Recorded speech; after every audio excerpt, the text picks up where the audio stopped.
Bos días. Bos días, sí.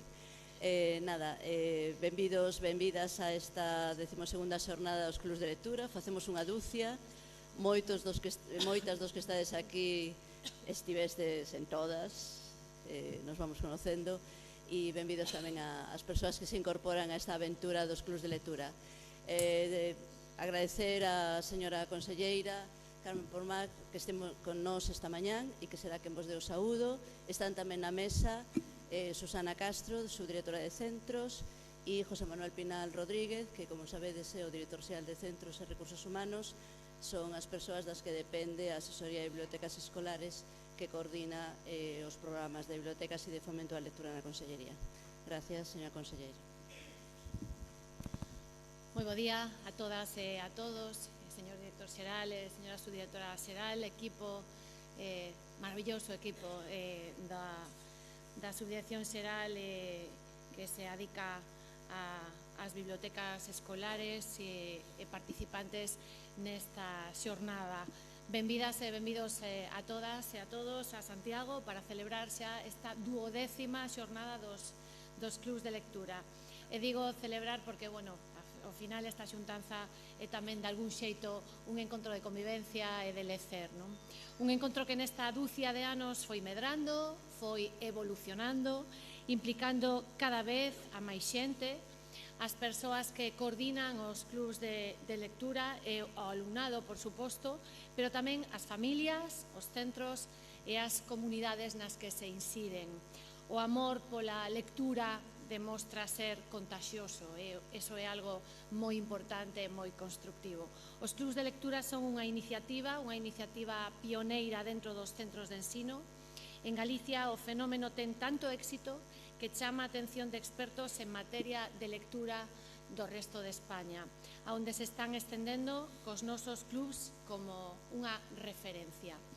Mellorar a lectura comprensiva e a competencia literaria dos lectores novos é un ambicioso obxectivo.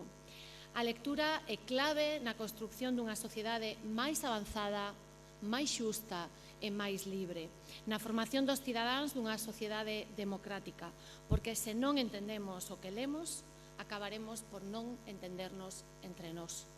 Para iso pensamos en promover os clubs de lectura, grupos de estudantes que comparten as súas experiencias lectoras coa orientación dun adulto. O espazo natural destes grupos son as bibliotecas dos centros, o natural, pero non o único. As xuntanzas celébranse nos tempos de lecer ou non lectivos de cada grupo. Disto dedúcese que a implicación persoal e altruísta do profesorado é imprescindible, integrada no seu compromiso coa formación lectora do seu alumnado. Aos poucos, os clubs de lectura foron creando vínculos uns cos outros e realizando actividades conxuntas que axudan a tecer unha rede de lectores na comunidade galega.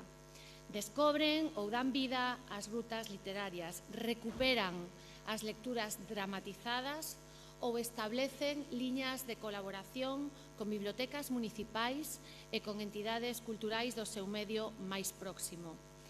Aproveitan tamén a rede de radios locais para contaxiar aos demais o seu gusto por a lectura. Acoden a centros de ensino infantil ou de primaria para realizar lecturas compartidas cos máis pequenos e as máis pequenas ou os centros de persoas maiores e comenzan a estenderse as lecturas públicas en prazas e en outros espazos cidadáns. Todo isto pasa nos clubs de lectura. É moito máis difícil de explicar se non se experimenta. A vida, a complicidade, os coñecementos que se transmiten, de docentes a alumnado e viceversa. De fillos a pais e volta.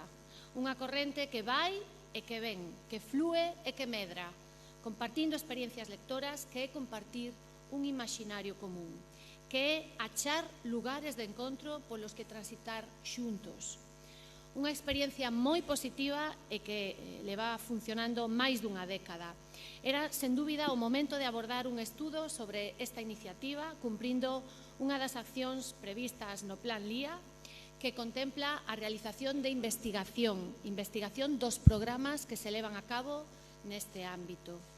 Un estudo do que se realizou o traballo de campo entre os meses de abril e de xuño de 2018 e do que nuns minutos imos coñecer os resultados de man do seu autor, José Antonio Millán, doutor en Literatura Comparada pola Universidade de Barcelona e licenciado en Filoloxía Hispánica pola Universidade Autónoma de Madrid, con dilatada experiencia en tarefas de investigación sobre a lectura.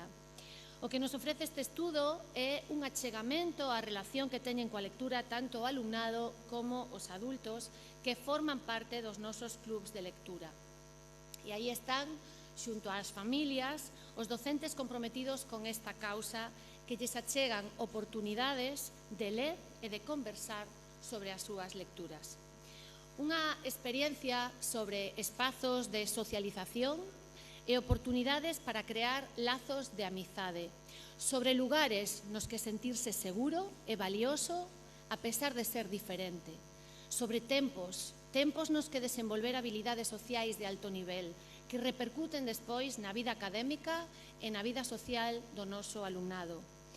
Síntome gratamente sorprendida especialmente por dous aspectos que o estudo recolle. Un, como os clubs de lectura contribúen á mellora da calidade da educación ao coidar tanto a igualdade entre mulleres e homes e a atención á diversidade, tanto na planificación de actividades como na selección das lecturas ou das tarefas e das responsabilidades que cada quen asume.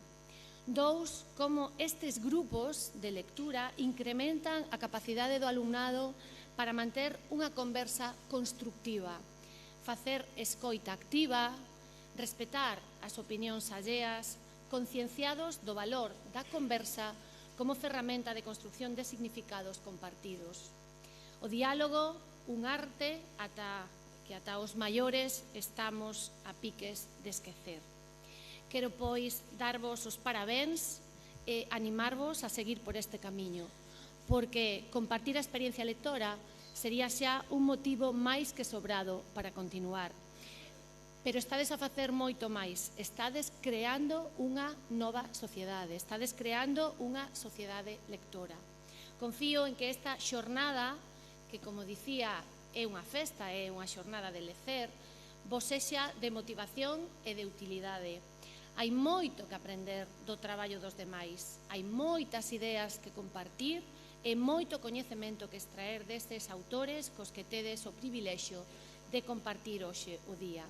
Pero non quero rematar sen darvos unha vez máis as grazas de corazón aos docentes polo voso traballo. Sen vos, sen a vosa implicación persoal, os clubs de lectura non serían posibles. O meu agradecemento máis especial é para o equipo de asesoras e asesores de bibliotecas da Consellería e do CAFI, non só pola organización desta xornada, senón tamén e, sobre todo, polo voso compromiso e polo voso esforzo continuo. Moitísimas grazas, boa xornada.